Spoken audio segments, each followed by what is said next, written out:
In the last video, I explained how the challenge questions are really a great opportunity for you to practice some pretty challenging questions, make mistakes, get corrections on your work, get feedback on your work, and the comments and corrections I'll give you to your individual work within your challenge question document will go a long way to helping you correct misconceptions you might have or helping you to refine your problem solving skills so that you're ready to take exams.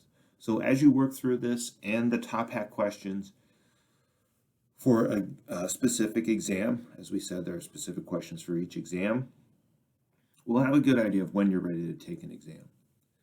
But this work and the challenge questions will mostly take place from home, and in my free time, I'll go in and give you comments on your work. There's also lots of opportunities for you to come into campus in person and work with me or with the tutors that we'll have during specific times. So if we go back to the syllabus, the third key to success is to work on chemistry as frequently as you can spare time. Now, everyone has busy life schedules and lots of things going on, and there's probably a sweet spot that might be a little different for each student. If you're highly motivated, you don't have a ton of other responsibilities, you could come into the lab multiple times a week, do lots of laboratory experiments, work with the tutors and with myself on lots of practice problems. And that'll be a great way to help you complete the assignments you need and the lab experiments that you need to write the lab reports, which we'll talk more about in a different video, as well as to prepare for the exams. So in this section of the syllabus here, you can see the specific open lab times. There's times Tuesday morning, Thursday evening, Friday morning. So hopefully at least one of those times will fit into your schedule. If they don't, then this is probably not the right class for you, and I can try to help you transfer to a different general chemistry course.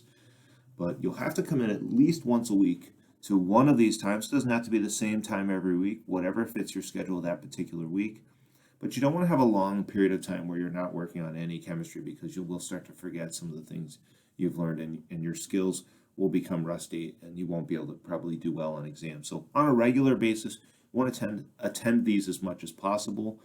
I'll be present in each one of these, and so will a tutor, so we'll have plenty of ability to help you depending on what you attend for, the reason why you're there. Most of the time they'll be working on lab experiments, and we'll be discussing that in a separate video. But you might come in to ask about top hat questions or challenge questions, and we can discuss those with you and work through your questions on an individual basis in real time. That's a really great way to help you fine-tune your skills and prepare for exams.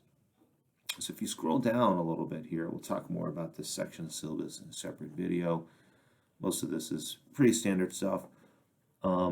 Here I've outlined a schedule that you would keep to if you wanted to finish this course by the official end of the semester. And as I said in a previous video, if you don't finish by the time the semester ends, that's totally fine. Everyone works at their own pace. And if you're attending lab every week and you're not able to master the concepts as quickly as other students, you'll get multiple tries to take the exams. And eventually, if you continue to put in the effort on a regular basis, attending as necessary, we'll be able to work through everything in the class, and you'll eventually get a final grade after the semester ends. But if you were to keep to this schedule and complete the exams with a 70% or higher each time on your first try, you wouldn't have to retake any exams. You would work your way through to the end of the semester here at the pace that matches with the pace of the semester, and the same schedule we have for the lab experiments.